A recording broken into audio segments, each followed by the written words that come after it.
Siapa yang tidak mengenal gabus pucung? Makanan yang satu ini berbahan dasar ikan gabus yang identik dengan kuah berwarna hitam pekat atau kental yang berasal dari pucung. Dalam sehari bisa menghabiskan alhamdulillah kalau hari biasanya 30 kilo.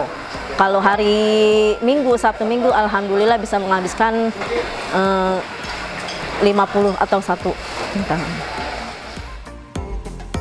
Dari sekian banyaknya rumah makan di daerah Bekasi, ada satu lokasi legendaris yang selalu diminati pengunjung, yaitu rumah makan Haji Samsudin Kombo ini berdiri sejak tahun 1998 yang terletak di Jalan Lintas Harapan Indah, Tarumajaya, Bekasi Barat.